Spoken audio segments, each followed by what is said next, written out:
The title of the video is M5 iPad Pro review, but this is more of an M5 review, because the tablet is exactly the same as before. Exactly the same as before.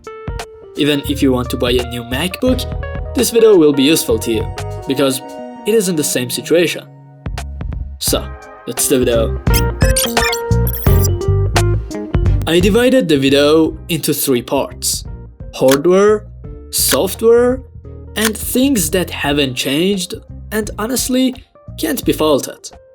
First of all, the hardware. It has an M5 chip with 12 or 16 gigabytes of RAM. Its RAM speed has also been improved by 26% and is now 153 gigabits per second. And its storage is almost twice as fast. As for the M5 itself, it has 9 or 10 CPU cores, 4 or 5 performance cores with a frequency of 4.6 GHz and 6 efficiency cores with a frequency of 3 GHz. It also has 10 GPU cores. Let's go into the benchmarks. If we consider it a tablet, we can only compare it with itself. I really wanted to compare it with the X2 Elite and Intel's 2nd generation chips. But nothing has been released yet, so I'll make their videos. In Cinebench, single-core and multi-core performance increased by 20%. In Geekbench, it's almost the same with a smaller improvement in single-core. The difference with the M3 can also be said to be huge. The GPU has a strange upgrade of about 25%, about 40% compared to the M3. In terms of NPU, it is also an average of 3 times better than the previous generation. To be honest, in terms of AI capabilities and the final result, it is still far behind Microsoft. But the speed and processing inside the device is really fast.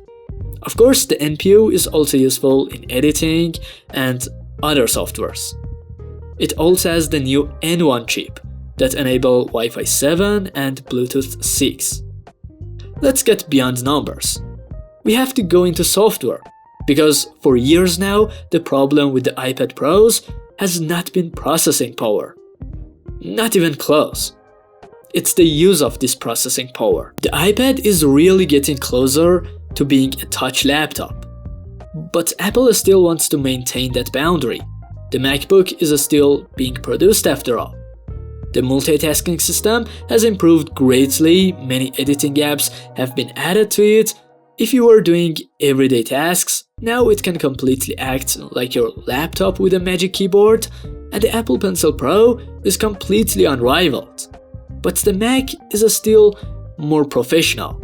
In fact, you can't even use its hardware so much that you would have missed something by buying the previous generation or even the Air. Other than these 2 things, nothing else has changed.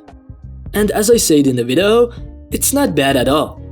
It's still a premium 13-inch ultra-thin tablet with a 120Hz OLED display with 1600 nits of brightness. The camera is very good for a tablet. The selfie camera sensor has been upgraded. It's ultra-wide and excellent. Face ID is very convenient. The battery lasts up to 2 days. And the charger is a little faster. And that's it. I don't really know what to expect. Overall, if you're looking to upgrade your old iPad Pro or want your first iPad Pro, it's great. But if your budget is a bit smaller or you have the previous generation, don't think too much about it. You're not missing anything special. Thanks for watching. If you like this video, like it. And if you like my content, subscribe to my channel. Goodbye, see you next video.